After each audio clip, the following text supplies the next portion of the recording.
లక్ష్మీపురం మన్యం జిల్లా ఏజెన్సీ ప్రధాన కేంద్రమైన గుమ్మలక్ష్మీపురంలో ఆర్టీసీ కాంప్లెక్స్ దుస్థితి అధ్వానంగా మారింది. కనీస మౌలిక సదుపాయాలు లేక దీనస్థితిలో ఉంది. ఈ ఆర్టీసీ కాంప్లెక్స్ వందలాది మంది గిరిజనులు అలాగే ఒరిస్సా సరిహద్దు ప్రాంతం కావడంతో ఆ ప్రాంతీయులతో రద్దీగా ఉంటుంది. మరమ్మతులు లేక శిథిలావస్థకు చేరుకుంటుంది. ప్రయాణికులకు సరైన మరుగుదొడ్ల సదుపాయాలు కానీ తాగునీటి సదుపాయం కానీ లేదు. ఆర్టీసీ కాంప్లెక్స్ చుట్టూ చెత్తా చెదరాలు పేరుకుపోవడంతో అపరిశుభ్ర వాతావరణం నెలకొంది. కనీస నిర్వహణ లేకపోవడం వల్ల ప్రయాణికులు అవస్థలకు గురవుతున్నారు. ఈ ఆర్టీసీ కాంప్లెక్స్ లో సరైన సదుపాయాలు బాత్రూంలు లేక మహిళలు అవస్థలు పడాల్సి వస్తుందని ప్రయాణికులు వాపోతున్నారు. ఈ సందర్భంగా గుమ్మలక్ష్మీపురం సర్పంచ్ బొత్తాడ గౌరీశంకర్ మాట్లాడుతూ ఈ ఆర్టీసీ కాంప్లెక్స్ లో మౌలిక సదుపాయాలు లేక ప్రయాణికులు తీవ్ర ఇబ్బందులు పడుతున్నారని ఆయన తెలిపారు. ఆర్టీసీ కాంప్లెక్స్ లోకి కొత్త రహదారి నిర్మించడం వలన బస్సుల రాకపోకలకు ఇబ్బందులు ఏర్పడ్డాయని అన్నారు. అపరిశుభ్ర వాతావరణం కారణంగా కాంప్లెక్స్ కు బస్సు కోసం వచ్చేవారు కాంప్లెక్స్ లో ఉండలేని దుస్థితి నెలకొందని సర్పంచ్ ఆరోపించారు. అధికారులు తక్షణం స్పందించి తగు చర్యలు చేపట్టాలని సర్పంచ్ కోరారు.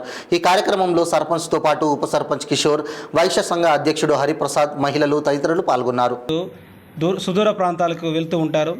ముఖ్యంగా ఇది గిరిజన ప్రాంతం కాబట్టి ఎక్కువ శాతం గిరిజనులే ఇక్కడ ప్రయాణం కొనసాగిస్తూ ఉంటారు. ఈరోజు ఇక్కడ మరుగుదొడ్లు చూస్తే చుట్టూ తుప్పలతో నిండి ఉంది. కనీసం ఆర్టీసీ మహిళా కండక్టర్లు వెళ్ళాలని కూడా చాలా ఇబ్బంది పడే పరిస్థితులు ఏర్పడ్డాయి. అలాగే త్రాగునీరు సంబంధించి ట్యాపులు కూడా లీక్ అవ్వడం, పారిశుద్ధ్య లోపం, ఎడి చూసిన చెత్త చెదారం అనేది కనిపిస్తూ ఉంది.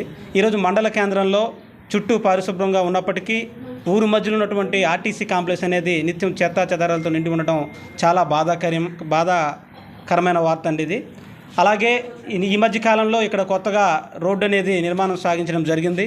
చాలా కంజెస్టెడ్గా తక్కువ ప్రాంతంలో వేయడం వల్ల బస్సు వెనక బస్సు వెళ్లాల్సిన పరిస్థితి వచ్చింది. అది కూడా మొక్కిబడి రోడ్డు అని కూడా చెప్పుకోవాలి.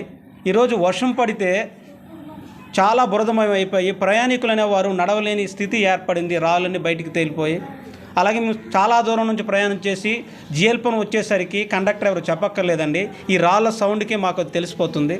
అలాగే ఇక్కడ లైటింగ్ విషయానికి వచ్చేసరికి లోపల కొద్దిగా గొప్ప లైట్లు ఉన్నప్పటికీ బయట మాత్రం చీకటిగా ఏర్పడుతుంది. అలాగే కనీస సౌకర్యాలు ఫ్యాన్ కూడా లేకపోవడం అనేది చాలా బాధాకరం అండి.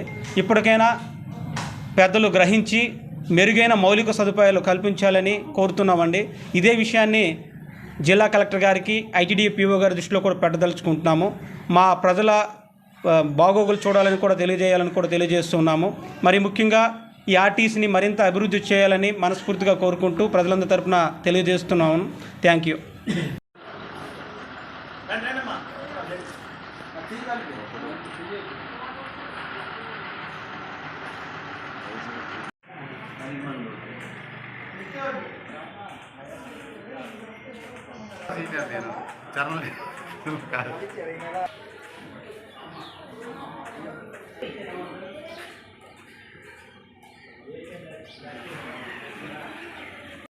నమస్కారం అండి.